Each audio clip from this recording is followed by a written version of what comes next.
Hello everyone, आपका स्वागत है एक बार फिर से आपके अपने चैनल एमएस पथेरिया पे। और आज का लेक्चर होगा बड़ा ही इंटरेस्टिंग और बहुत ही इंटरेस्ट के साथ हम इस लेक्चर को देखेंगे। और इंट्रोडक्शन होगा केवल आज करंट एंड इलेक्ट्रिसिटी का, क्योंकि यूनिट नंबर फर्स्ट हम देख चुके हैं और आज यूनिट नंबर सेकंड की बात करेंगे बहुत ही मजेदार तरीके से। बहुत इंपॉर्टेंट फैक्ट्स, उसके साथ साथ इंपॉर्टेंट थिंग्स जो आती हैं पेपर में, उसके साथ साथ कंपिटिटिव एग्जाम में कैसे क्वेश्चंस आते हैं, सारी बातें एक साथ कवर करेंगे। तो चैनल को लाइक, शेयर और सब्सक्राइब कर दीजिए। कोई प्रॉब्लम है तो नीचे मेंशन कीजिए कमेंट सेक्शन में, और नीचे लिंक है डिस्क्रिप्शन में टेलीग्राम और इंस्टाग्राम का, उसको भी जाके फॉलो कर लीजिए, क्योंकि वहां पे आपको नोट्स जो है उसकी पीडीएफ मिलेगी। तो चलिए ज्यादा टाइम वेस्ट नहीं करेंगे और इस चैप्टर को भी बड़े अच्छे तरीके से बेसिक से लेकर एडवांस तक कवर करेंगे, जैसे पहले के लेक्चर हमने देखे हैं। तो हमारा वही रूल एंड रेगुलेशन रहेंगे। सबसे पहले हम कोर कंसेप्ट की बात करेंगे और दूसरा एनसीईआरटी को कवर करेंगे, क्योंकि NCERT is the basic. NCERT को कवर करेंगे, फिर पीवाईक्यू क्वेश्चंस करेंगे, इंपॉर्टेंट एमसीक्यूज जो मैं साथ साथ हमेशा बताता हूं, और बेसिक टू एडवांस की तरफ हम बढ़ेंगे, ताकि प्रत्येक बच्चा उसको आसानी से कर सके। जो बच्चा बिगनर है वो भी, और जो बच्चा पहले कुछ न कुछ पढ़ चुका है वो भी। सारी बातें बेसिक टू एडवांस तक हम चलेंगे। सीबीएसई 2025 के लिए ये बैच जो है टोटली डेडिकेटेड है। तो चलिए स्टार्ट करते हैं हम इंट्रोडक्शन में। सबसे पहली बात करेंगे इंट्रोडक्शन। देखिए, अभी तक यूनिट नंबर फर्स्ट जिसका नाम था इलेक्ट्रोस्टैटिक हमने पढ़ी।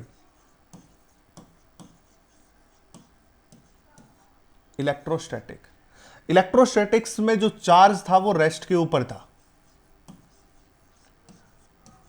Charge at rest.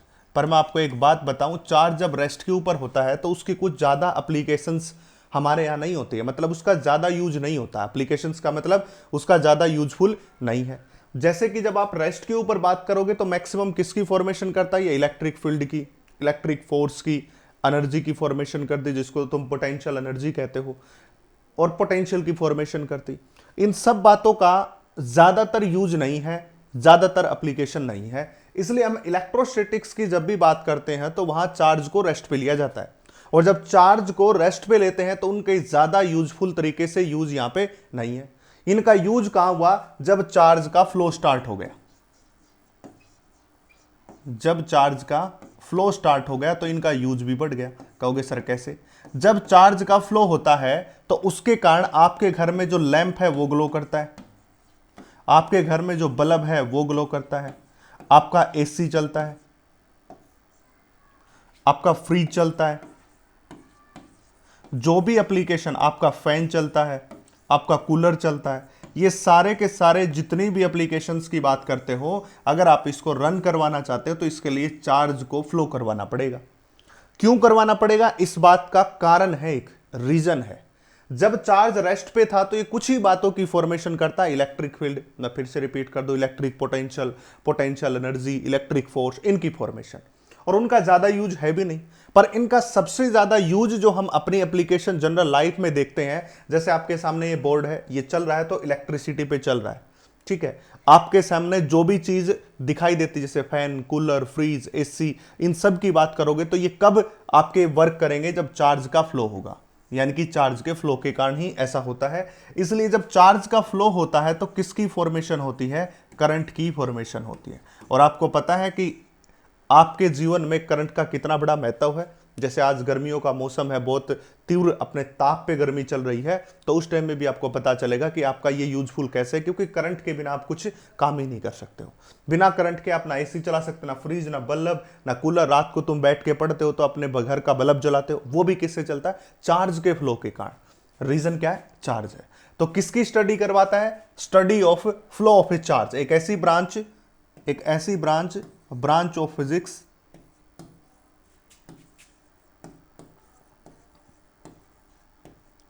which deals with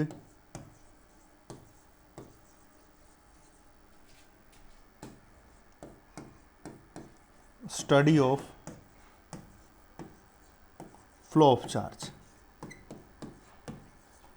study of flow of charge, charge के फ्लो की जो स्टडी करता है। तो branch of our loving physics, अपनी प्यारी फिजिक्स बहुत ही दुलारी फिजिक्स का एक ऐसी ब्रांच जो हमें किस पे डील करवाती है, चार्ज को, फ्लो के चार्ज को डील करवाती है, चार्ज इन मोशन को डील करवाती है, फ्लो ऑफ चार्ज को स्टडी करवाती है, उसी को हम क्या कहते हैं, इलेक्ट्रिक करंट एंड इलेक्ट्रिसिटी का नाम देते हैं, करंट इलेक्ट्रिसिटी नाम देते हैं। तो सीधी सी बात है कि आजकल जो जीवन में जितनी भी एप्लीकेशन है जो करंट से चलती हैं वो तभी काम करेंगी जब चार्ज का फ्लो होगा। जब तक चार्ज का फ्लो नहीं तो वो किसी प्रकार से काम नहीं करेगी। इसलिए मैं कह रहा हूं कि ये यूनिट उस यूनिट से ज्यादा बेटर तरीके से काम करेगी। और छोटे सा चैप्टर है, ज्यादा बड़ा चैप्टर है भी नहीं है, बहुत लंबा चौड़ा चैप्टर नहीं है। अगला टॉपिक है इलेक्ट्रिक करंट। जनरली इसको करंट से भी बोल देते हैं, वैसे इसका नाम इलेक्ट्रिक करंट है। इलेक्ट्रिक करंट क्या होता है? जब किसी कंडक्टर में से चार्ज का फ्लो होगा, और चार्ज का flow with respect to time होगा, उसी को हम क्या कहेंगे, करंट कहेंगे। इसलिए डेफिनेशन लिखते हैं, rate of flow of a charge is known as electric current. और ये rate of flow of charge किसके थ्रू होना चाहिए, वो डेफिनेशन आप 10वीं तक लिख के आए हो। ये rate of flow of charge किसी कंडक्टर के थ्रू होना चाहिए। जैसे आप जब घर की बात करोगे तो तुम्हारे घर के अंदर जितने भी वायर्स लगे हुए सारे कॉपर के हैं। क्यों? कॉपर से अच्छा तो कंडक्टर सिल्वर है, पर उसकी जो कॉस्ट है वो बहुत हैवी है। पर कॉपर एक अच्छा, कुल मिला के अगर हम बात करेंगे बैलेंस्ड कंडीशन में अच्छा कंडक्टर माना जाता है, जिसकी कॉस्ट भी इफेक्टिव है और उसके साथ साथ वो अच्छी तरह से इलेक्ट्रिसिटी को कंडक्ट भी कर पाता है, ज्यादा हाई रेजिस्टेंस उसका नहीं होता है। इसलिए हम क्या कहेंगे कि electric current is rate of flow of charge.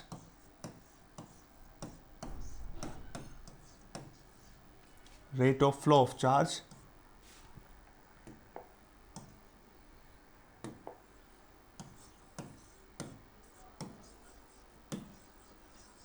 flow of a charge through cross section of conductor,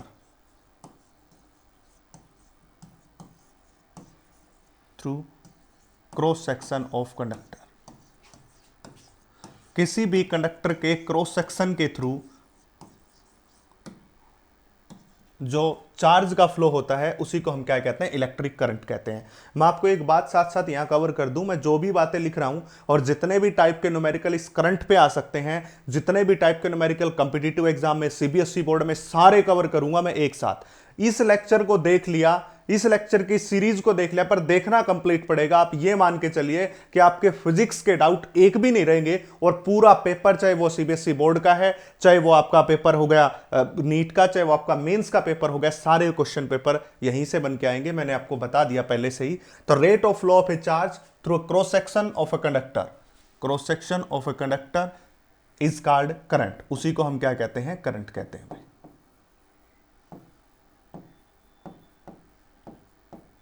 ठीक है। अब करंट को हम डिनोट जो करते हैं वो आई से डिनोट करते हैं। इसकी रिप्रेजेंटेशन जो डिनोट किया जाता है वो आई से डिनोट किया जाता है, याद रखना। ठीक है। अगर हम बात करें, अभी हमने क्या कहा कि rate of flow of charge, तो करंट आई, अब बोल दिया आई को करंट कहते हैं, तो सी यू, तो ये हो जाएगा करंट इज इक्वल टू में ऊपर हो जाएगा चार्ज और नीचे हो जाएगा हमारा टाइम। इसी को हमने क्या बोला है, करंट बोला है। That is rate of flow of charge, मतलब चार्ज डिवाइडेड बाय में टाइम इज करंट। और इसी चार्ज बाय टाइम जब आप 11th क्लास में पावर पढ़ते थे तो वहां भी करते थे रेट ऑफ डूइंग वर्क, यानी कि W/T, जिसके बटे में टाइम आ जाता है, वहां रेट नाम का वर्ड हम जोड़ सकते हैं। इसलिए हमने करंट को क्या, चार्ज डिवाइडेड बाय में टाइम, और इसको लिख दिया rate of flow of a charge through a cross section of a conductor is called current. ठीक है। और इस चार्ज को आपको पता होगा Q से डिनोट करते हैं और टाइम को डिनोट करते हैं T से, इस तरह से। अब इसके साथ साथ आपको पता होगा कि I का जो फार्मूला बन के आ गया वो आ गया Q डिवाइडेड बाय में टाइम के बराबर। अब जो चार्ज है, चार्ज की यूनिट क्या होती है, कुलाम, और टाइम की यूनिट क्या होती है, सेकेंड। ठीक है भाई। इसलिए इसकी जो यूनिट बन गई वो बन गई कुलाम पर सेकेंड। और याद रखना, इसी कुलाम पर सेकेंड को एम्पियर कहते हैं। ए या छोटे अक्षरों में लिखोगे तो इसको लिख सकते हो एम्पियर। इसी को क्या लिखा जाता है, एम्पियर लिखा जाता है। इसलिए यूनिट कुलाम पर सेकंड भी अगला दे सकता है, एम्पियर भी आपको बोल सकता है। जरूरी नहीं हमेशा एम्पियर, आपको पजल करने के लिए वो कुलाम पर सेकंड यूनिट नाम से भी आपसे पूछ सकता है। इसलिए मैं वो सारी बातें कवर करूंगा जो आपसे पूछी जा सकती हैं, सारी बातें, सारे इंपॉर्टेंट फैक्ट्स। इसके बाद कुछ बचेगा ही नहीं, आप देखते चलो, आप पूरी सीरीज के साथ बने रहो। मैंने पहले ही आपसे वादा किया था कि एक भी अक्षर आपका नहीं छूटेगा। अब करंट की यूनिट एम्पियर होगी। अगर हम इसके बात करें डायमेंशन फॉर्मूले की, इसका डायमेंशन फॉर्मूला। तो आपको याद होना चाहिए कि करंट जो है वो एक फंडामेंटल क्वांटिटी है, इसलिए इसका डायमेंशन फॉर्मूला या तो ए से डिनोट करते हैं या फिर आई से डिनोट करते हैं। ये फंडामेंटल क्वांटिटी में आती है, जो 7 फंडामेंटल क्वांटिटी आप पढ़ के आए हो, इसलिए या तो इसको ए से डिनोट करते हैं या इसको आई से डिनोट करते हैं, डायमेंशन जो इसका फॉर्मूला था उससे। इसके बाद ये जो क्वांटिटी है ये स्केलर क्वांटिटी है, याद रखना भाई। स्केलर क्वांटिटी क्यों है? क्योंकि करंट की कोई स्पेसिफिक डायरेक्शन नहीं है। देखो करंट की डायरेक्शन तो होती है, मैग्नीट्यूड भी इसके पास, करंट की डायरेक्शन भी इसके पास है, पर कोई स्पेसिफिक नहीं है। एग्जांपल के तौर पे मान लिया जाए करंट किसी सर्कल में ऐसे रोटेट कर रहा है इस प्रकार से। अब आपको देखा होगा ना, तुम्हारे घर में जब कोई मिस्त्री फिटिंग के लिए आता है तो आप ये देखोगे कि मान लिया जाए मुझे इस कॉर्नर से मुझे यहां तक पहुंचाना करंट, मुझे इस कॉर्नर से यहां तक करंट पहुंचाना, तो मेरे पास 2 रास्ते हैं, या तो मैं यहां से यहां तक डायरेक्ट पहुंचा दूं, और कुछ क्या कर सकते हैं, यहां से लेंगे और ऐसे देखो इस फ्रेम में बना दिया। तो करंट को, वायर को आप किसी भी फॉर्म में जोड़ सकते हो, आप उसको स्क्वायर फॉर्म में बना लो, आप उसको बैंड कर लो, उसका सर्कल बना लो, कुछ भी बना लो। घर में करते भी हैं, फिटिंग वाला करता है अपने हिसाब से चलता है। जैसे पुरानी फिटिंग होती थी जिसमें हम जहां पे जब हम कंक्रीट की जो है छत नहीं डालते थे, हमें पत्थर का यूज करना होता था छत बनाने के लिए, तो उसके ऊपर जो फिटिंग होती थी तो कुछ इस तरह से वो करता था। मान लिया मुझे इस कॉर्नर से पहुंचाने, तो यहां से लेके आएगा और फिर यहां से लेके जाएगा इस तरह से। इस प्रकार से करंट, अब वायर को कैसे बैंड कर दिया, ऐसे। अब इस पॉइंट पे तो डायरेक्शन ये होगी करंट की, और इस पॉइंट पे डायरेक्शन ये होगी। तो करंट तो एक ही है पर हर जगह डायरेक्शन अलग अलग है, इसलिए हमने क्या कहा कि करंट एक स्केलर क्वांटिटी है, न कि वेक्टर क्वांटिटी है। इसी प्रकार इसमें करंट देखिए फ्लो कर रहा है सर्कल में। जब यहां पे है तो ये डायरेक्शन है, यहां पे है तो ये डायरेक्शन है, यहां पे है तो ये डायरेक्शन है, यहां पे है तो ये डायरेक्शन है। अगर मैं कोई बीच में पॉइंट मान लूं यहां, तो यहां पे इसकी डायरेक्शन ये, कोई पॉइंट मान लूं यहां, तो यहां पे डायरेक्शन ये। अब आप देख रहे होगे जब ये करंट पूरा सर्कल में जा रहा है तो हर पॉइंट पे अलग अलग डायरेक्शन है। प्रत्येक पॉइंट जो कंसीडर करोगे तो प्रत्येक पॉइंट पे उस करंट की डायरेक्शन अलग अलग है, कोई स्पेसिफिक डायरेक्शन नहीं है, इसलिए इस क्वांटिटी को स्केलर का।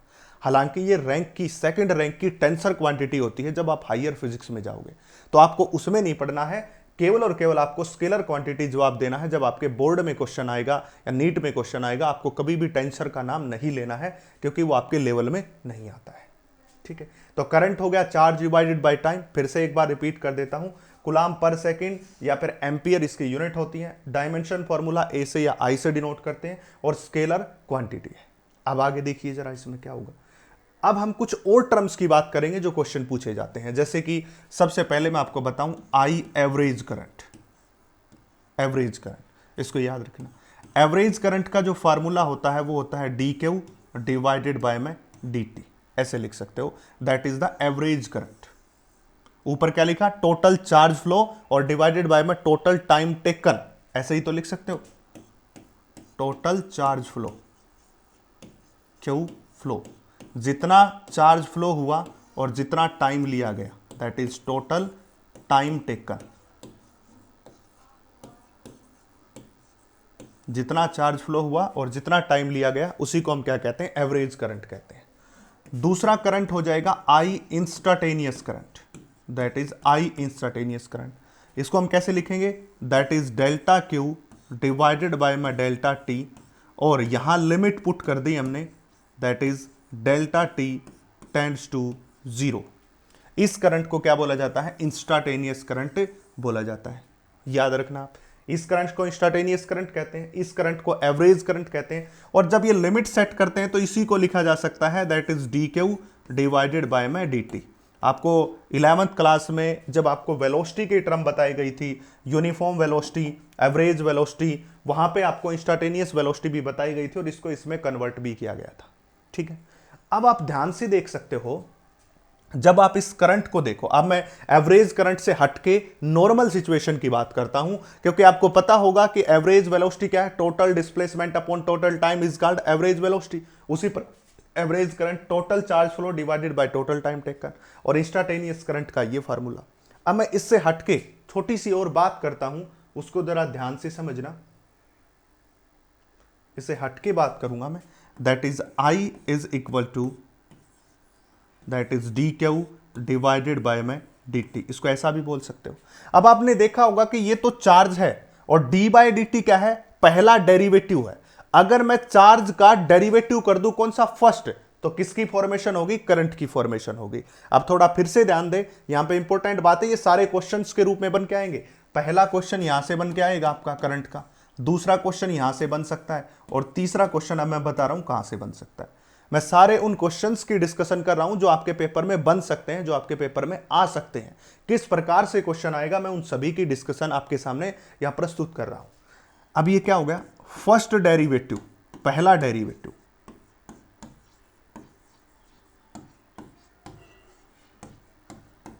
Of charge is called current. उसको भी क्या कहते हैं भाई, करंट कहते हैं। इसका नाम भी क्या होता है, करंट होता है, इसको भी करंट बोला जाता है। अब आपको क्या देगा, वो चार्ज का टाइम के साथ रिलेशन दे देगा। ऐसे क्वेश्चन भी मैं आपको करवाऊंगा, चार्ज का टाइम के साथ रिलेशनशिप दे देगा और कह देगा इसका करंट फाइंड आउट करो। तो आपको क्या करना है, पहला डेरिवेटिव निकालना है, एक बार उसका डिफरेंशिएशन करना है। जब एक बार डिफरेंशिएशन कर दोगे चार्ज का टाइम के रिस्पेक्ट में, तो आपको किसकी फॉर्मेशन कर देगा, वो करंट की फॉर्मेशन कर देगा। याद रखना, ये फॉर्मेशन किसकी हो जाएगी, करंट की फॉर्मेशन हो जाएगी। अगला क्वेश्चन जो इस पे पूछा जाने वाला फोर्थ टाइप का क्वेश्चन है, वो क्वेश्चन होगा ग्राफ का। ग्राफ का क्वेश्चन भी इसके ऊपर आता है। कैसे आता है, आपको वो ग्राफ दे देगा, मान लिया जाए मैंने कोई ग्राफ यहां पे आपको बता दिया है, और ये ग्राफ है करंट और टाइम के बीच रिलेशनशिप है, ठीक है। और इस ग्राफ की कोई भी शेप अगर बना दूं, मान लिया जाए ये शेप मैंने बना दी, रेक्टेंगुलर शेप इसकी मैंने फॉर्मेशन कर दी। ध्यान से समझना, अब ये बात भी मैंने पहले ही बता दी कि मैं सारे वो क्वेश्चंस कवर कर दूंगा एक साथ जो आपसे एग्जाम में पूछे जा सकते हैं और जो आपके एग्जाम में आते हैं, उसके बारे में मैं यहाँ पे कंप्लीट जो है डिस्कशन आपके साथ कर रहा हूँ। अब देखिए, ये मैंने रेक्टेंगल की फॉर्मेशन कर दी। अब रेक्टेंगल की फॉर्मेशन कर दी तो ये करंट जो है इसको मैंने क्या बोल दिया, I1, और ये टाइम मैंने बोल दिया T1, और ये टाइम बोल दिया मैंने T2। अगर मैं इस रेक्टेंगल का एरिया निकालना चाहता हूं, क्या निकालना चाहता हूं, एरिया। देखिए, एरिया निकालना चाहता हूं, रेक्टेंगल का एरिया। तो जब मैं इस रेक्टेंगल का एरिया निकालना चाहता हूं, तो एरिया क्या होता है किसी भी रेक्टेंगल का, उसकी एक हाइट लेनी है कि उसकी विड्थ लेनी है। अगर मैं इस विड्थ की बात करूंगा तो ये तो हमारी हो जाएगी T2 माइनस T1, यानी कि यहां से लेकर के यहां तक की दूरी कौन है, T2 है। यहां से लेकर के यहां तक की दूरी कौन है, T1 है। अगर मुझे इसके बीच की दूरी ये निकालनी है, ये वाली, तो इस T2 में से T1 को माइनस कर दो, that is T2 minus T1। हो गया भाई। और इसकी हाइट पता करनी है, तो ये तो रेफरेंस 0 का था और यहां तक कौन था, I1 था, तो ये होगा 0 से लेके I1 तक, ठीक है। अब आपको ध्यान से जब देखोगे, जब मैंने आपको करवाया था कि जो करंट होता है वो किसके बराबर होता है, चार्ज डिवाइडेड बाय में टाइम। अगर मैं यहीं पे इस I की मल्टीप्लाई T से कर दूं तो किसकी फॉर्मेशन करेगा, ये चार्ज की फॉर्मेशन करेगा। एक फार्मूला ये भी तो बन रहा है, अगर मैं इस T को इस करंट के साथ, इस T को इस करंट के साथ मल्टीप्लाई कर दूं तो क्या आ जाएगा, चार्ज आ जाएगा। बिल्कुल सहज सहज धीरे धीरे बता रहा हूं। अगर मैं इस T की मल्टीप्लाई इस I के साथ कर दूं तो किसकी फॉर्मेशन हो जाएगी, चार्ज की फॉर्मेशन। तो उसी प्रकार ये करंट जब टाइम के साथ मिल गया तो यहां कौन आएगा, यहां Q आएगा भाई, यहां कौन आएगा, Q आएगा। अब मैं इसके बारे में एक लाइन लिख सकता हूं कि अगर आपको करंट और टाइम के बीच कोई ग्राफ दिया है और उसका एरिया आपने निकाल दिया तो वो क्या देगा, चार्ज देगा भाई। तो मैं यहां पे लिख सकता हूं इसके बारे में, that is area of IT graph gives, क्या देगा भाई, गिव्स अ चार्ज। वो किसकी फॉर्मेशन करेगा, चार्ज की फॉर्मेशन करेगा। अगर आप IT ग्राफ का एरिया निकालोगे तो IT ग्राफ का एरिया आपको किसकी फॉर्मेशन देगा, चार्ज की फॉर्मेशन देगा। ये बात याद रखना, IT ग्राफ का एरिया चार्ज देगा आपको। IT ग्राफ जब आपको दे दिया जाए और उसका एरिया पूछ लिया जाए तो वो किसकी फॉर्मेशन करेगा, चार्ज की फॉर्मेशन करेगा। गांठ बांध ले, इसको याद रख लें। अब आगे एक ग्राफ और देखिए, आपके पास ये हो गया चार्ज और इस तरफ हो गया आपके पास टाइम। फिर से मैं एक रेक्टेंगल की फॉर्मेशन कर रहा हूं, ये फॉर्मेशन कर दी, ठीक है। यहां पे क्या हो गया, T1 टाइम, यहां पे कौन हो गया, T2 टाइम, और ये मैंने रेफरेंस से मान लिया, इसको बोल दिया Q चार्ज, ठीक है। अब की बार ध्यान से देखें, मैं इसको अब की बार रेक्टेंगल मत मानो भाई, रेक्टेंगल होगा तो फिर प्रॉब्लम में आ जाएंगे हम, इसका जो स्लोप है वो खत्म हो जाएगा। मैं कुछ इस तरह से इसकी फॉर्मेशन कर देता हूं।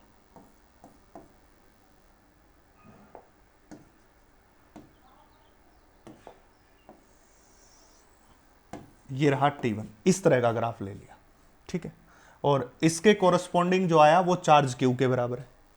अब मैं क्या करता हूं, Q और T के बीच ग्राफ दिया हुआ है, याद रखना पहले हमने कौन से के बीच लिया था, I और T के बीच, I और T के बीच ग्राफ। अब की बार हमने किसके बीच ग्राफ लिया, Q और T के बीच ग्राफ लिया है। सारे क्वेश्चंस मैं कंसीडर करूंगा, आप बेफिक्र रहिए, एक भी क्वेश्चन यहां से आपका नहीं बचेगा। जब Q और T के बीच आपको ग्राफ दिया गया हो तो आपको करना क्या है, इसका स्लोप निकालो जरा। स्लोप का मतलब सभी को पता होगा क्या निकालना होता है, tan थीटा। जैसे ये एंगल अगर थीटा नहीं है तो आप मान लीजिए अपनी तरफ से, तो किसके बराबर होगा, ध्यान से देखिए, दैट इज परपेंडिकुलर अपॉन में बेस, यही तो होता है, दैट इज tan थीटा। ये 0 से शुरू है, परपेंडिकुलर अपॉन में बेस। अब ये जो परपेंडिकुलर दूरी यहां से लेकर के यहां तक की, तो Q अगला बोल रहा है, इसलिए हमने ऊपर ले लिया Q, और डिवाइडेड बाय में बेस कौन हो गया, 0 से लेकर T1, तो ये हो गया T1, ठीक है। तो ये क्या बन गया, चार्ज डिवाइडेड बाय में टाइम, और चार्ज डिवाइडेड बाय में टाइम तो किसकी फॉर्मेशन करता है भाई, करंट की फॉर्मेशन करता है। चार्ज डिवाइडेड बाय में टाइम क्या करता है, करंट की फॉर्मेशन। इसलिए इस ग्राफ के बारे में हम एक बात लिख सकते हैं कि अगर आपको Q और T का ग्राफ दे रखा, उसका स्लोप निकाल दो तो वो किसकी फॉर्मेशन करेगा, करंट की। तो यहां पे मैं लिखूंगा कि slope of QT graph gives current. वो किसकी फॉर्मेशन करेगा भाई, करंट की फॉर्मेशन करेगा। ये सारे क्वेश्चन बन के आते हैं नीट में पूछे जाने वाला, सीबीएसई बोर्ड में पूछे जाने वाले क्वेश्चन, ये ग्राफ के इस तरह के, इस ग्राफ के, और एक जो इस डेरिवेटिव का, ये 3 क्वेश्चंस जो है आपको यहां पे मिल सकते हैं। फर्स्ट डेरिवेटिव निकालोगे तो आपके पास क्या आ जाएगा, आपके पास आ जाएगा करंट की फॉर्मेशन, चार्ज का फर्स्ट डेरिवेटिव। एक इस ग्राफ पे क्वेश्चन पूछा जाता है, एक इस ग्राफ पे पूछा जाता है, ये रहा। इसको डायरेक्टली पूछ लिया जाता है कि ये रिलेशनशिप किसका है, इसलिए। तो ये सारी बातें एक एक करके मैंने कवर किए। ये पहले टाइप का था जिसके अंदर हमने फॉर्मेशन की, टोटल चार्ज फ्लो बटे टोटल टाइम टेकन। दूसरा इंस्टेंटेनियस करंट का मैंने बताया, तीसरा आपको फर्स्ट डेरिवेटिव का बताया, चौथा ग्राफ का बताया, और पांचवा भी ग्राफ का बताया, ठीक है। अब मैं करता हूं अगली बात, एग्जाम्पल नंबर 6, ठीक है। अभी तक जो बड़ा इंपॉर्टेंट फैक्ट आया है वो मैं आपको बताता हूं, जिसपे क्वेश्चन पूछा जाता है, जिसपे क्वेश्चन पूछने के सबसे ज्यादा चांसेस होते हैं किसी भी कंपिटिटिव एग्जाम में, वो होता है एवरेज को निकालना, दैट इज एवरेज। एक एवरेज का फार्मूला होता है, दैट इज I इंटू में dt और डिवाइडेड बाय में dt, और गिवन टाइम के अंदर जैसे 0 से t तक दे रखा है, जितना टाइम दे रखा है, एक एवरेज का फार्मूला ये होता है, याद रखना भाई। जब भी आपको एग्जामिनर फंसाने की कोशिश करता है, जहां कभी कंपिटिटिव एग्जाम में क्वेश्चन आते हैं, तो ये एवरेज वाले करंट के फार्मूले के ऊपर जरूर क्वेश्चन आते हैं, जरूर से जरूर क्वेश्चन आते हैं। इसलिए मैं बार बार कह रहा हूं कि इस फार्मूले को अच्छे से अध्ययन कर ले, अच्छे से पढ़ ले। IDT ये तो बनेगा एवरेज, यहां करंट लेना है, जो उसने करंट दे रखा है वो आपको करंट देगा कि भाई ये करंट और टाइम के बीच रिलेशनशिप है। वो कहेगा कि करंट एंड टाइम के बीच रिलेशनशिप ये है, जैसे बोल दिया जाए that is I is equal to में 8t प्लस में 2, ये दे दिया। अब कहेगा find out the average current between 0 से लेके 2 second, average current find out कर दो। तो इस I की वैल्यू उठा के यहां रखना है, और आपको 0 से लेके 2, अब t की वैल्यू कितनी होगी 0, ये t की वैल्यू बन गई है, ये रही 2 हो गई है। अब आपको यहां I की जगह 8t प्लस 2 रख के और इसका इंटीग्रेशन सोल्व करना है, जस्ट आपका उत्तर आ जाएगा। इस तरह से एवरेज करंट आपसे पूछता है और क्वेश्चन बन के आता है, ठीक है भाई। अगली बात, that is I is equal to में Q डिवाइडेड बाय में T, ये बहुत बार लिखा होगा आपने। और अगर मैं यहां से Q की वैल्यू को N इंटू ई लिख दूं according to quantisation of a charge, यहां पे इसकी वैल्यू यूनिट नंबर फर्स्ट में पढ़ाया गया था क्वांटाइजेशन ऑफ ए चार्ज, जिसमें Q is equal to N into e के बराबर होता है, तो ये रख दिया गया। तो यहां पे मैं लिख दूंगा इसको, that is N into E divided by में T, ठीक है भाई। इस प्रकार N यहां नंबर ऑफ इलेक्ट्रॉन्स है, ये वाला N जो मैंने लिया है ये कौन है, that is number of electrons. इसमें इस फार्मूले में जो मैंने लिखा है वो है। अगर मैं एक और N लूं, और उसमें कह दूं, उसमें बोल दूं that is n is equal to number of electrons per second per unit area, per second per unit area, ये बोल दो इस n को। यहां n को क्या बोला, नंबर ऑफ इलेक्ट्रॉन्स बोला, या n को नंबर ऑफ इलेक्ट्रॉन पर सेकेंड पर यूनिट एरिया बोल दिया जाए। तो अब करंट का फार्मूला क्या बनेगा, that is I is equal to, देखो n बाई टी बटे एरिया, ऐसा चाहिए ना, तो n बाई टी की जगह तो मैंने n ले लिया, साथ में E और साथ में कौन लेना पड़ेगा, एरिया। इस प्रकार बनेगा फार्मूला। इसलिए formula according to situation change हो जाता है, अकॉर्डिंग टू कंडीशन चेंज हो जाता है, जो आपको मैं बार बार बता रहा हूं। n बाई टी बटे एरिया करना, देखो अब इस फार्मूले को कैसे चेंज किया है, अगर किसी को समझ नहीं आया तो n इंटू ई बटे टाइम था, बटे में एरिया करना है तो मल्टीप्लाई बाय में एरिया करना पड़ेगा, क्योंकि अगर ए से डिवाइड करे तो इसे मल्टीप्लाई भी।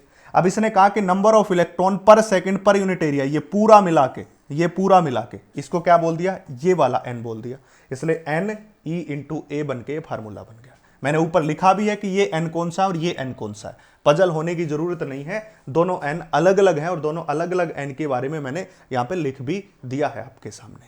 इस प्रकार से क्वेश्चन पूछे जाते हैं, वन बाय वन करके नोट करते रहें। अब एक ये डिस्कशन मैंने आपके साथ कर लिया है कि क्या इक्वल टू एन को कैसे रखा जाए और कैसे क्या होगा। अगर हम अगली बात करें, वहन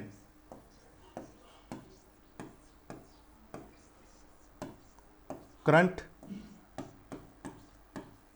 flowing in a circular path in a circle, अगर वही किस में चले, सर्कल में चले। अब स्ट्रेट लाइन में नहीं चला रहे, अब हम किस में चला रहे, सर्कल में।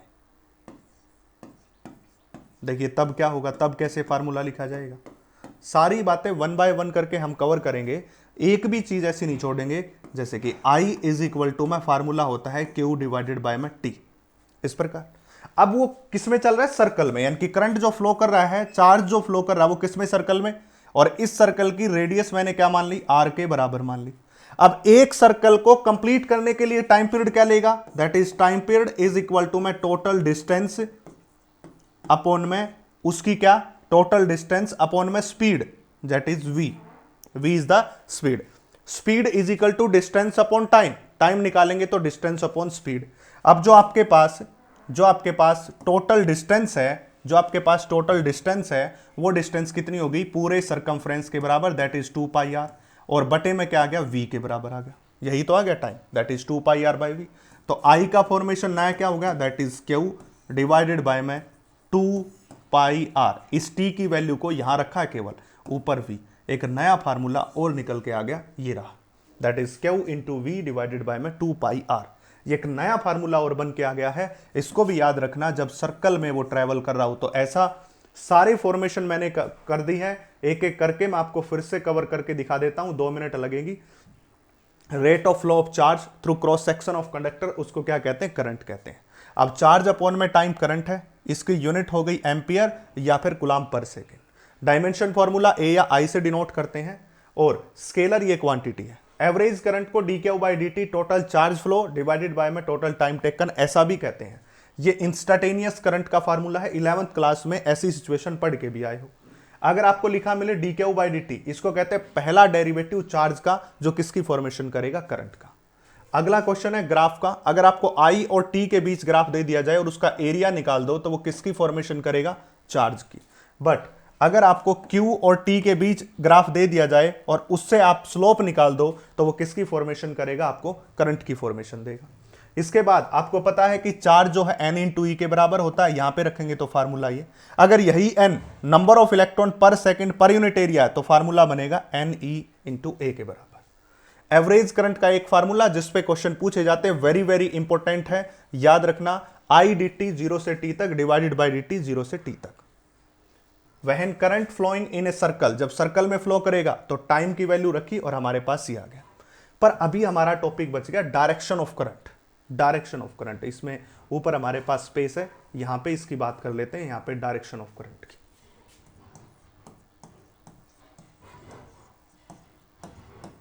डायरेक्शन ऑफ करंट, यहां इसकी बात कर लेते हैं कैसी डायरेक्शन होगी। मान लीजिए कोई कंडक्टर है, ये कंडक्टर है, ठीक है। समझिए इस बात को। सबसे पहले मैं बात करूंगा इस डायरेक्शन ऑफ करंट को थोड़ा पीछे लेके जाता हूं, पहले उससे कुछ और बातें करता हूं। सबसे पहले अगर आपके पास कोई कंडक्टर है तो वो पूरा कंडक्टर होल न्यूट्रल होता है, याद रख लेना इस बात को। होल कंडक्टर इज न्यूट्रल होता है। ये बात याद गांठ बांध ले इस बात को कि पूरा कंडक्टर कैसा होता है, न्यूट्रल होता है। अगर आपसे कोई पूछे क्यों न्यूट्रल होता है, क्योंकि जितना चार्ज यहां से एंटर करेगा उतना ही चार्ज इस कंडक्टर के इस एंड से बाहर निकल जाएगा, क्योंकि total charge enter is equal to total charge leave, that is total charge enter is equal to total charge leave.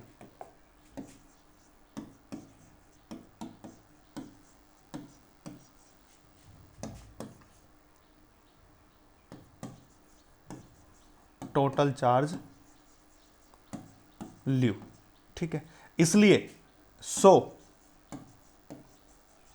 Whole conductor is neutral. इसलिए जो पूरा का पूरा कंडक्टर होता है वो क्या होता है, न्यूट्रल होता है, यानी कि उसके ऊपर कोई चार्ज नहीं होता। अगर आपसे कोई ये क्वेश्चन, ये मैंने क्यों लिखवाया, क्योंकि एक बार कंपिटिटिव एग्जाम में पूछा गया क्वेश्चन है कि अगर आपको एक कंडक्टर दे दिया जाए, उस कंडक्टर के ऊपर टोटल चार्ज कितना होगा, तो याद रखना उस कंडक्टर के ऊपर टोटल चार्ज क्या होता है, 0 के बराबर होता है, न्यूट्रल होता है, ठीक है। इस प्रकार से अभी तक हमने क्या किया, आपको केवल एक टुकड़ा दिया है, आपको एक चार्ज का, आपको एक कंडक्टर का टुकड़ा दिया है और उसको इलेक्ट्रिसिटी से कनेक्ट नहीं किया है। अभी तक केवल आपको एक टुकड़ा दे दिया गया है कि आपके हाथ में कि ये एक कंडक्टर का टुकड़ा है, इसको आप देख लीजिए। अब मैं आपके सामने एक चीज प्रस्तुत करूं, मान लीजिए आपके सामने एक वायर है, ये रहा।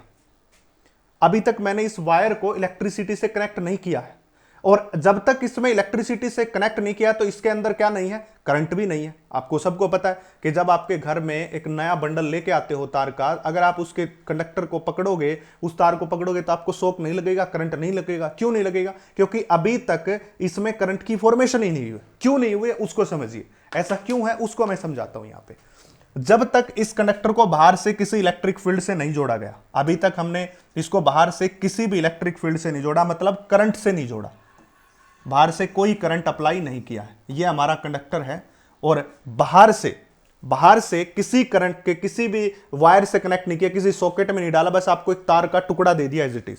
तो हो क्या रहा है, इस टुकड़े के अंदर large number of free electrons होंगे। यही खास बात होती है किसकी, कंडक्टर की। कंडक्टर में बात करोगे तो large number of free electrons होते हैं, आपको भी पता है ये बात। वैलेंस इलेक्ट्रॉन जिसको कहते हैं, फ्री इलेक्ट्रॉन्स जिसको कहते हैं, वो सारे के सारे किस में टेक पार्ट करते हैं, इलेक्ट्रॉन के करंट फॉर्मेशन में पार्ट करते हैं, क्योंकि वो कहीं भी घूम सकते हैं। इसी प्रकार हम उसी की बात करते हैं। अब मान लीजिए इसके पास लाखों फ्री इलेक्ट्रॉन है, कंडक्टर के पास कॉपर है, कॉपर का एक एटम्स के पास कुछ इलेक्ट्रॉन होते हैं वैलेंस में, पर कॉपर का जब मैं पूरा कंडक्टर बना देता हूं तो उसके पास लाखों फ्री इलेक्ट्रॉन हो गए। देखो एक कॉपर की बात करोगे, मान लीजिए उसके वैलेंस में 4 या 5 6 कितने होते हैं वो पता कर लीजिए, वो एक कॉपर में फ्री है। जब हमारे पास करोड़ों कॉपर के एटम को मिला दिया और एक कंडक्टर बना दिया, तो उसके बाद उस टोटल के अंदर भी तो करोड़ों इलेक्ट्रॉन फ्री हो गए हैं। तो मान लीजिए ये इलेक्ट्रॉन इस तरफ मूव कर रहा है, उसी टाइम इसके कोरस्पॉन्डिंग दूसरा इलेक्ट्रॉन मिल जाएगा जिसकी वेलोसिटी अपोजिट होगी। ऐसा हो सकता है करोड़ों में से, ऐसा तो होगा कि एक इलेक्ट्रॉन इस तरफ जोड़ रहा है, इसके कोरस्पॉन्डिंग दूसरा इलेक्ट्रॉन इस तरफ जोड़ रहा है। कोई इलेक्ट्रॉन इस तरफ मूव कर रहा है तो इसके कोरस्पॉन्डिंग कोई ना कोई इस तरफ भी मूव कर रहा होगा, ऐसा हो रहा होगा। तो क्या कहते हैं, ये सारे के सारे रैंडम मोशन में, मैं इसको समझा रहा हूं। जब तक उसके ऊपर बाहर से करंट नहीं लगाया गया, उसके ऊपर बैटरी नहीं लगाई गई, उसके ऊपर इलेक्ट्रिक फील्ड नहीं लगाया गया, तब तक जितने भी इलेक्ट्रॉन फ्री हैं उस कॉपर के अंदर, सारे के सारे अपनी रैंडम मोशन में हैं। वो जब रैंडम मोशन के अंदर मूव कर रहे हैं तो उनकी जो नेट वेलोसिटी है वो 0 के बराबर है।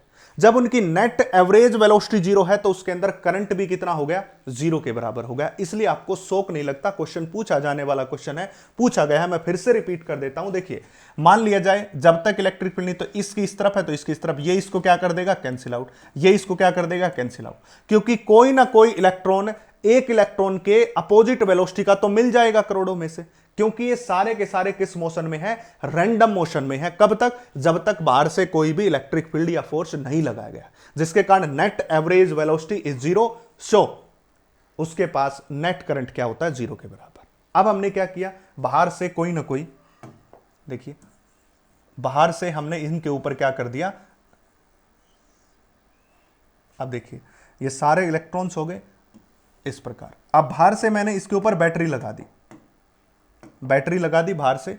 देखिए बैटरी लगाने का मतलब होता है इलेक्ट्रिक फील्ड देना। V वोल्ट की बैटरी लगाने का मतलब होता है इलेक्ट्रिक फील्ड, मतलब करंट हम घर में स्विच में डाल दें। अब उसको स्विच में डाल दें तो इसका मतलब करंट दिया, जो घर में करंट आ रहा वो देने का मतलब ही क्या होता है, पोटेंशियल देना। बैटरी लगाना, इलेक्ट्रिक फील्ड लगाना, सभी मतलब है V वोल्ट का। पॉजिटिव ये नेगेटिव, इसके कारण ये एंड पॉजिटिव और इस नेगेटिव के कारण इस कंडक्टर का ये एंड नेगेटिव।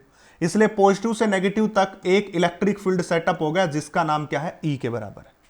ठीक है भाई, इस पॉजिटिव टर्मिनल और बैटरी के कारण ये एंड पॉजिटिव और ये एंड क्या होगा, नेगेटिव, जिसके कारण इसके ऊपर क्या होगा, एक इलेक्ट्रिक फील्ड सेटअप हो गया। इलेक्ट्रिक फील्ड सेटअप होने के कारण जितने भी नेगेटिव चार्ज थे, जितने भी नेगेटिव चार्ज थे, आपको पता है वो सारे के सारे एक ही डायरेक्शन में एक्सेलरेट होंगे, एक ही डायरेक्शन में एक्सेलरेट होंगे, और वो डायरेक्शन कौन सी होगी, opposite to the direction of electric field. अभी तक तो ये सारे रैंडम मोशन में थे। कब तक थे, जब तक इलेक्ट्रिक फील्ड बाहर से नहीं लगा था, जब तक बैटरी नहीं लगी थी, जब तक बाहर से करंट हमने नहीं दिया था, तो सारे अपनी अपनी मस्ती में रैंडम मोशन में जा रहे थे। कोई किसी तरफ, कोई किसी तरफ, जैसे इन्होंने शराब पी रखी हो ऐसे ऐसे ऐसे गिरते पड़ते किसी तरफ जा रहे थे। पर जैसे ही बाहर से इलेक्ट्रिक फील्ड दिया, तो आप सबको पता है कि नेगेटिव जो चार्ज होता है वो अपोजिट डायरेक्शन में क्या होता है, एक्सेलरेट होता है। तो इसलिए सारे एक ही डायरेक्शन में एक्सेलरेट हो गए। अब इनकी नेट एवरेज वेलोसिटी जीरो के बराबर नहीं होगी, और किसकी फॉर्मेशन हो जाएगी, करंट की, क्योंकि अब इसके अंदर से चार्ज फ्लो करना शुरू हो गया है। अब जितना चार्ज इस नेगेटिव चार्ज इस एंड से एंटर करेगा, जितना, देखो यहां से नेगेटिव चार्ज आ रहा है ना, नेगेटिव चार्ज आ रहा है, जितना चार्ज नेगेटिव यहां से एंटर करेगा उतना ही चार्ज यहां से निकल जाएगा। इसलिए टोटल जो कंडक्टर होता है होल, वो कैसा होता है, न्यूट्रल होता है। दूसरी बात, जिस डायरेक्शन में इलेक्ट्रॉन चल रहे हैं, जिस डायरेक्शन में इलेक्ट्रॉन चल रहे हैं, वो डायरेक्शन है इलेक्ट्रॉनिक करंट की। यहां पे मैं लिख रहा हूं इलेक्ट्रॉनिक करंट, दो अलग अलग करंट होते हैं भाई, इलेक्ट्रॉनिक करंट। डायरेक्शन इसकी लिखेंगे, इसकी डायरेक्शन लिखेंगे सेम एज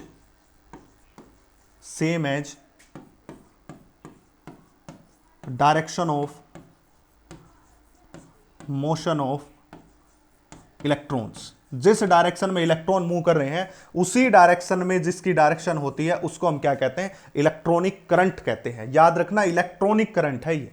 और दूसरा होता है कन्वेंशनल करंट। दूसरा कौन सा होता है भाई, कन्वेंशनल करंट होता है। दूसरे करंट की बात करेंगे तो वो होता है कन्वेंशनल करंट।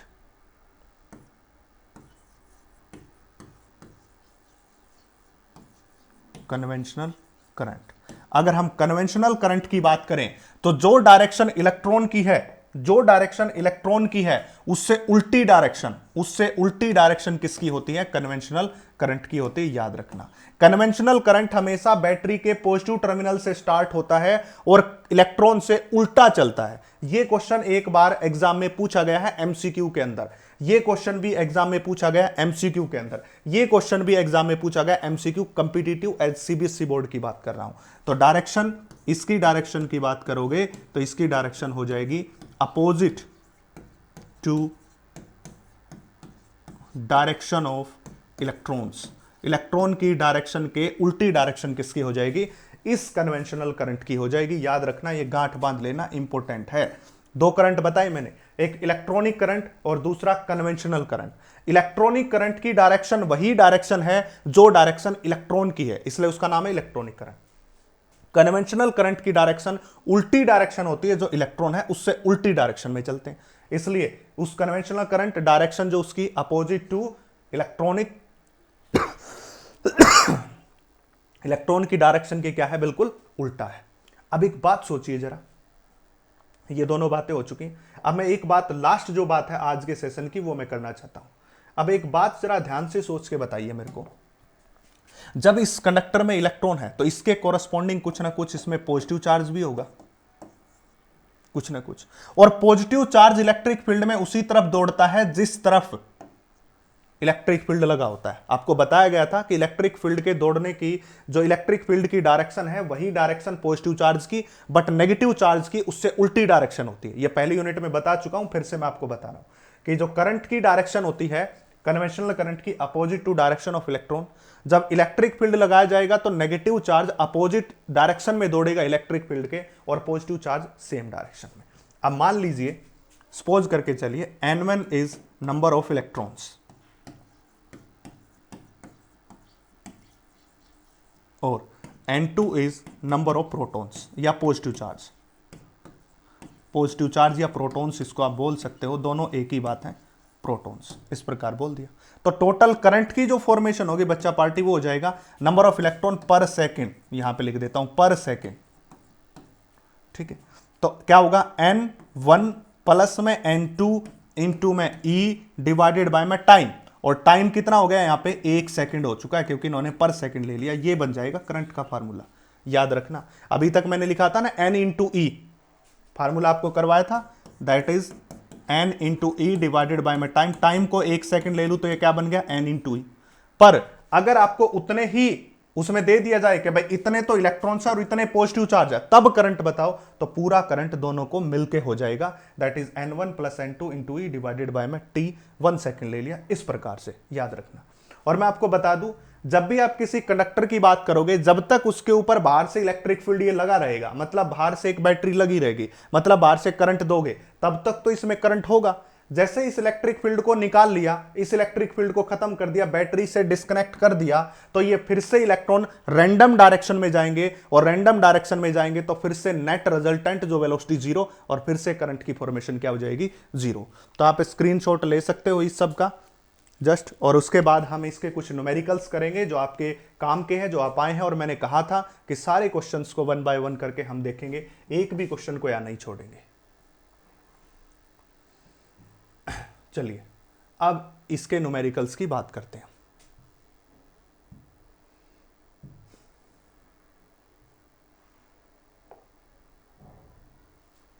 सबसे first numerical, What will be the number of electron passing through a heater wire in 1 minute? तो टाइम आपको कितना दे दिया, 1 मिनट, और 1 मिनट को आप लिख सकते हो कितना, 60 सेकेंड। ध्यान से देखिए, बड़ा आसान सा प्रश्न है भाई, मुश्किल क्वेश्चन नहीं है इतना।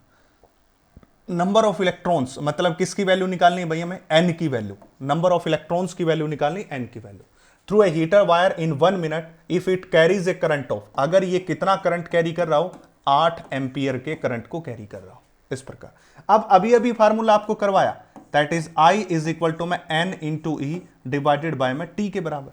वो किसकी वैल्यू निकालने के लिए बोल रहा है, n की वैल्यू को, तो ये क्या हो जाएगा, दैट इज I, इस t को ऊपर लेके जाओ, बटे में कर दो e, तो किसके बराबर होगा, n के बराबर होगा। अब I की वैल्यू कितनी है, 8 एम्पियर, टाइम की वैल्यू कितनी है, 60 सेकेंड, मिनट को सेकेंड में बदल लिया, सॉरी हाँ, और E की वैल्यू कितनी होती है, इलेक्ट्रॉनिक चार्ज 1.6 इंटू 10⁻⁻19 कूलम, इस E की वैल्यू है, याद रखना भाई। तो ये किसकी फॉर्मेशन कर देगा, N की फॉर्मेशन। सोल्व करके उत्तर निकाल लो, ठीक है। अगर किसी बच्चे को याद ना हो तो आप धीरे से एक ही बात लिखो, that is I is equal to में Q डिवाइडेड बाय में T के बराबर, ठीक है। और सभी को पता है कि क्वांटाइजेशन ऑफ चार्ज के अकॉर्डिंग इसकी वैल्यू होती है N इंटू ई। अगर ये फार्मूला डायरेक्ट याद ना हो तो बना लो, दैट इज I गुणा में T ऊपर, और इस तरफ N गुणा में E, फिर E को नीचे लेके आओ, तो I into T divided by में E इज इक्वल टू में N। इस प्रकार से हो जाएगा, ठीक है भाई। तो आपको पजल होने की या कोई हैरत अंगेज बात जरूरत नहीं है, आप आसानी से कोई भी क्वेश्चंस को सोल्व कर सकते हो। बस आपका डेडिकेशन चाहिए, आपका कंप्लीट लेक्चर के साथ बने रहना चाहिए, क्योंकि कोई भी चीज, कोई भी बात एकदम से नहीं आती, आपको उसके साथ टाइम देना पड़ता है, टाइम स्पेंड करना पड़ता है, तभी आप उस चीज में महारत हासिल कर पाओगे। चलिए अगले क्वेश्चन की बात करते हैं। मैंने कोशिश की है कि सारे क्वेश्चंस आपके लिए लेके आऊं, सारी चीजें आपके लिए कवर करूं। The current through a wire depends upon time as, किसी वायर्स के थ्रू जो करंट है वो टाइम पे डिपेंड कर रहा है इस तरह से, that is I is equal to में 2 प्लस में 3 इंटू टी, और साथ में एम्पियर। आपको बताया गया था ये करंट का रिलेशनशिप है टाइम के साथ। मैंने आपको पहले भी क्वेश्चंस करवाए हैं ऐसे, जब मैंने आपको ये फार्मूले बताए वहां पे बताया था कि ऐसे ऐसे प्रश्न आएंगे। Calculate the charge crossed through cross section of wire in first 10 second. t is equal to 10 second में कितना चार्ज क्रॉस करेगा, यानी कि q की वैल्यू को आपको क्या करना है, फाइंड आउट करना है। अब इसके लिए आप बड़ा ध्यान से सुनिए कि करंट किसके बराबर होता है। अब आपको करवाया गया फार्मूला है that is dq divided by में dt। ठीक है, ये फार्मूला बताया। अगर मैं इस I का dt के साथ मल्टीप्लाई कर दूं तो किसके बराबर आ जाएगा, दैट इज चार्ज के बराबर आ जाएगा। जब भी ऐसी इक्वेशन देखते हो तो आपको पता है इसका क्या करना होता है, इंटीग्रेशन करना होता है। देखिए dq बाई dt आपको करवाया गया फार्मूला, dt को इस तरफ लूंगा तो I इंटू dt, इस तरफ कौन बचा, dq। अब ऐसी इक्वेशन देखते ही आपको पता है क्या करना होगा, इसका डेरिवेटिव निकालना होगा। अब इस I की वैल्यू को यहां रख दो, चाहे आप इसको कैपिटल I बोलो, छोटा I बोलो, आपकी मर्जी, यहां रख दो।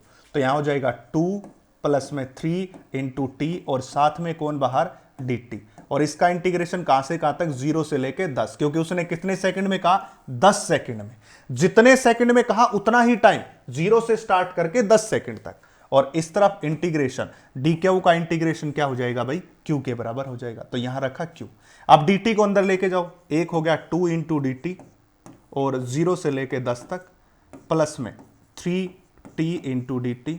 अगर किसी बच्चे को इंटीग्रेशन में कुछ भी प्रॉब्लम है तो वो बच्चा नीचे कमेंट सेक्शन में मेंशन कर दे। जैसे ही कुछ 10-20 कमेंट सेक्शन में आ जाएंगे, 10-20 बच्चे भी मेरे को मेंशन हो गए, तो तुरंत मैं आपको जो है इंटीग्रेशन, डिफरेंशिएशन और ग्राफ का सेक्शन पूरा करवा के आपको सिखा दूंगा फिर से। हालांकि 11th क्लास में सारे बच्चे पढ़ के आते, सभी को पता होता है। इसका क्या होगा, 2 कॉन्स्टेंट और t, dt का इंटीग्रेशन t 0 से 10 तक प्लस 3 कांस्टेंट और t dt का हो जाएगा t स्क्वायर डिवाइडेड बाय में 2 और 0 से लेके 10 तक। देखो t 1 प्लस 1 बटे 1 प्लस 1, 2 इस t की जगह अपर लिमिट 10 माइनस 0 प्लस 3, ये 2 कांस्टेंट है बाहर निकाल लिया, इसकी जगह अपर लिमिट 10 का स्क्वायर 100 माइनस 0।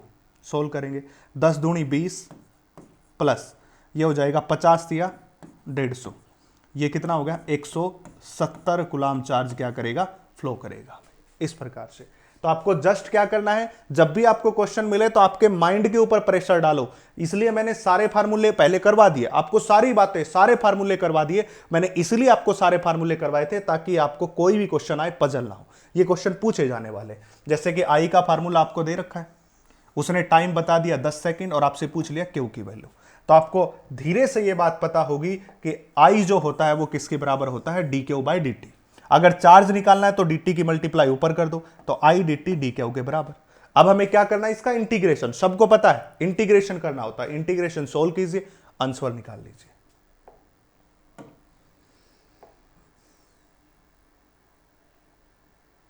ये क्वेश्चन देखिए, ये भी बड़ा मजेदार क्वेश्चन है, बड़ा इंपॉर्टेंट क्वेश्चन है, ग्राफ का क्वेश्चन। मैंने सारे क्वेश्चन कवर करने की कोशिश की, ग्राफ का भी, करंट और टाइम के बीच रिलेशनशिप दे रखा था, और I इज इक्वल टू में NE बाय में T, उस पे भी मैंने सारे क्वेश्चंस को कवर कर दिया आपके सामने।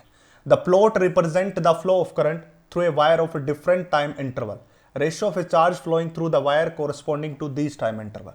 इसने क्या दे दिया, 3 ग्राफ दे दिया आपको, और किस किस के बीच दे रखा, I और T के बीच ग्राफ दे रखा, IT ग्राफ। और क्या पूछ रहा है, ratio of a charge flow, ratio of charge flow. IT graph देके किसका रेशियो पूछ रहा है, चार्ज का रेशियो। मान लीजिए इस टाइम पीरियड के लिए चार्ज फ्लो है Q1, दूसरे टाइम पीरियड के लिए चार्ज फ्लो है Q2, और तीसरे टाइम पीरियड के लिए चार्ज फ्लो है Q3, और तीनों का रेशियो पूछा है। अब जब आपको I और T के बीच ग्राफ दे दिया जाए तो IT ग्राफ का एरिया मैंने लिखवाया था, फिर से पीछे जाके जिस कॉपी में मेंशन कर रखा देख लो, IT ग्राफ का एरिया आपको किसकी फॉर्मेशन करेगा, दैट इज चार्ज की फॉर्मेशन करेगा। और QT ग्राफ का स्लोप मैंने करवा रखी है सारी बातें, QT ग्राफ का स्लोप आपको क्या देगा, वो आपको करंट देगा। इसलिए जो भी ग्राफ पूछा जाए उसी के अकॉर्डिंग काम करना। अब यहां पे कौन सा दे रखा है, IT ग्राफ दे रखा है, तो हम बात भी किसकी करेंगे, IT की। अब तीनों का स्लोप निकाल लो, सॉरी एरिया निकालो। पहले तो इसका एरिया निकालो, सबसे पहली टर्म का एरिया। तो पहली का एरिया क्या देगा, दैट इज Q1 देगा। इसका एरिया क्या होगा, ये रेक्टेंगल है, देख लो आपको रेक्टेंगल दिखाई दे रही, इसका बेस कितना है, 1 से लेके 2 तक, तो मतलब 1। अगर इसकी बेस की विड्थ निकालें, इसके बेस की विड्थ निकाले ये, तो 2 में से 1 गया, कितना बचेगा, 1 बचेगा। तो ये कितना हो गया, 1 हो गया। गुणा में अगर मैं इसकी हाइट की बात करूं तो 2 में से कितना गया, 0, तो कितना बचा, 2 बचा। तो इसका रेशियो चार्ज का कितना आ गया, 2। अब बात कर लो Q2 की। अब जो Q2 है वो भी आपको एक रेक्टेंगल दिखाई दे रही है, ये रही रेक्टेंगल, इसके लिए तो यहां से यहां तक का गैप 5 में से 3 गया कितना 2, और ये हाइट कितनी है 1 के बराबर, देखो दे रखा है, मेंशन कर रखा है। तो इसका एरिया फिर से कितना होगा, इसका एरिया भी आपको मिलेगा दैट इज 2 गुणा में 1 दैट इज इक्वल टू 2। अब बात करेंगे हम Q3 की, ठीक है। Q3 की जब हम बात करते हैं तो ये आपको दिखाई दे रही है एक ट्रायंगल, राइट एंगल। अब इसकी जो बेस है 8 में से 6 गए कितना है 2 है, और इसकी हाइट भी कितनी है 2 है, देखो इसके कोरस्पॉन्डिंग 2 है। तो इसका एरिया निकालो, जब इसका एरिया निकालेंगे तो इसका एरिया आएगा 1/2 गुणा में 2 गुणा में 2, बेस गुणा हाइट, इससे कैंसिल आउट होके 1, तो ये भी कितना आ गया 2 आ गया। तो Q1 Q2 Q3 का ratio that is Q1 ratio Q2 ratio Q3 ratio, तो 2 रेशियो 2 रेशियो 2, तो 1 रेशियो 1 रेशियो 1, ये उत्तर आ गया भाई। ये सारे क्वेश्चंस वो थे जो आपसे पूछे जा सकते हैं, जो आपके सामने प्रस्तुत हो सकते हैं और आपसे पूछे जाएंगे, तो कैसे आपको सोल्व करना है वो सारी बातें आपको कंसीडर करके मैंने यहाँ पे कवर अप कर दी हैं। कुछ क्वेश्चंस ऐसे भी आपसे पूछे जा सकते हैं, देखिए मान लीजिए आपको ये ग्राफ का दे दिया जाए, अब की बार ये Q और T के बीच ग्राफ दे दिया जाए कुछ इस तरह से, ये है 2 सेकंड, ये है 3 सेकंड, और यहां पे जो चार्ज की वैल्यू दे रखी है 10 गुलाम, चार्ज है गुलाम में और टाइम है सेकंड में। अब इससे पूछ ले आपको करंट बता दो भाई, करंट बता दो क्या होगा। अब आपको पता है जब आपको Q और T के बीच ग्राफ दे दिया जाए तो उसका स्लोप निकालना होता है, तो निकालिए स्लोप। सबसे पहले तो आपको इस ट्रायंगल का स्लोप निकालना होगा, 2 हिस्से में तोड़ लो, इसको मान लो थीटा, इसका स्लोप निकालेंगे, इसका स्लोप क्या हो जाएगा दैट इज हाइट इज 10 और बटे में बेस इज 2, तो ये कितना आ गया दैट इज 5 एम्पियर, प्लस इस रेक्टेंगल का स्लोप, इस रेक्टेंगल का स्लोप तो 0 है, पता होगा ना, जो बिल्कुल स्ट्रेट लाइन ग्राफ होता है उसका स्लोप 0 ही होता है, तो प्लस में क्या होगा 0, तो उत्तर कितना आ गया 5 एम्पियर। ऐसा क्वेश्चन सीबीएसई बोर्ड में एक बार आया था, तो इसलिए आपको जो भी क्वेश्चन दिया जाए, जिस हिसाब से भी आपको क्वेश्चन दिया जाए उसी हिसाब से आपको उसको प्रस्तुत करना है। एक क्वेश्चन लास्ट और मैं करवा देता हूं, उसके बाद ये सेशन अपना खत्म हो जाएगा, बेसिक जो बातें खत्म हो जाएंगी। एक क्वेश्चन आपको दे दिया that is current is equal to में 7t प्लस में 2, find average current in 2 second, 2 second में एवरेज करंट आपको निकालना है। ऐसा क्वेश्चन, लास्ट क्वेश्चन आज के सेशन का, एवरेज करंट 2 सेकेंड में। अब आपको एवरेज करंट का फार्मूला पता होना चाहिए, that is I dt integration divided by में dt, और इसका भी इंटीग्रेशन, ये फार्मूला, ठीक है। कहां से कहां तक, 0 से लेके 2 तक, 0 से लेके 2 तक, क्यों, क्योंकि इसने 2 सेकंड में पूछा है, 2 सेकंड में पूछा तो 2 में बताओ, 0 से स्टार्ट करके 2 तक। I की वैल्यू उठा के यहां पुट कर दो, पुट करो, दैट इज 7t प्लस में 2 इंटू में क्या होगा dt, कहां से कहां तक 0 से 2 तक, बटे dt का इंटीग्रेशन कितना होगा t, और कहां से कहां तक 0 से लेके 2 तक। अब सोल्व करेंगे, इसको अंदर लेंगे, 7t dt 2dt हो जाएगा, तो यहां हो जाएगा that is 7t into dt, यहां हो जाएगा 2 इंटू dt, 0 से लेके 2 तक, 0 से लेके 2 तक, दैट इज I एवरेज, और बटे में कितना इस पूरे के, अपर लिमिट 2 रखेंगे और लोअर लिमिट 0, तो कितना आ जाएगा 2 आ जाएगा, तो बटे में क्या रखेंगे 2 रखेंगे। सॉल्व करेंगे, 7 इंटू टी स्क्वेयर बटे 2, 0 से 2, प्लस 2 कॉमन बाहर और dt का t 0 से 2, और बटे में क्या आ जाएगा 2। देखिए 7 बटे 2, अपर लिमिट पुट की 2 दूनी 4, lower limit 0, plus 2 upper limit put की तो 2 और लोअर लिमिट 0, और बटे में कितना हो गया 2 हो गया। देखिए इस 2 से कैंसिल आउट करोगे तो 2, 7 दूनी 14 प्लस 2 दूनी 4 और बटे में 2, ये हो गया 18 बटे में 2, इससे कैंसिल आउट करोगे तो कितना आ जाएगा 9 एम्पियर, 9 एम्पियर। इस प्रकार से एवरेज करंट भी निकालना, और ऐसे क्वेश्चन पूछे जाते हैं, मैं आपसे बता दूं ऐसे क्वेश्चन आते। आज का पूरा सेशन जो इंट्रोडक्शन था करंट के बारे में था, इंट्रोडक्शन और उसके करंट के बारे में था। अगले लेक्चर में ड्रिफ्ट वेलोसिटी के बारे में पढ़ेंगे, उसके रिलेशंस पढ़ेंगे, उस पर कैसे क्वेश्चंस आते हैं, वो सारी बातें करेंगे। तो पूरे चैनल को लाइक शेयर और सब्सक्राइब कीजिए, आपका मोटिवेशन हमें आगे बढ़ाएगा। Thank you.